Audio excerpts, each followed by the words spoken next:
Welcome to my mini blog. सबैजनालाई सेवा नमस्ते। आज चाहिँ पुरा हामी ब्लग बनाउँदै आज हरियाली पिकनिक खानु गएको थियौँ त, अनि हामी जाँदैछौँ। अनि के भन्छ हेर्नु न, मम्मीले सेगुवा पोल्दै हुन्छ, म चाहिँ भिडियो गर्दैछु नि हिरोनी भएर।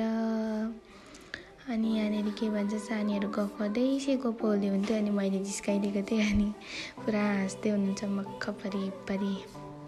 हेर्नु न कस्तो जुसी थियो नि, यम्मी थियो। अनि अझै हामीले चेस गरेको क्या। अनि अझै सानीहरूले खाँदै हुन्थ्यो, मैले भिडियो गरिदिएको। मेरो मम्मीले खानुभयो, अनि बाबुलाई नि खानु न म भिडियो गरिदिन्छु भनेको, अनि खाँदै हुनुहुन्छ। अनि यहाँ चाहिँ पुरा मैले देखाउँदैछु क्या, हेर्नु न भनेर। अनि यहाँ सानीले खाँदै हुनुहुन्छ। अनि के भन्छ यहाँ चाहिँ सबैजना नाच्दै हुनुहुन्थ्यो। अनि बोजूलाई नाच्नु न भनेको मान्नु भएन, अनि ताली पड्काउँदै हुनुहुन्छ हाम्रो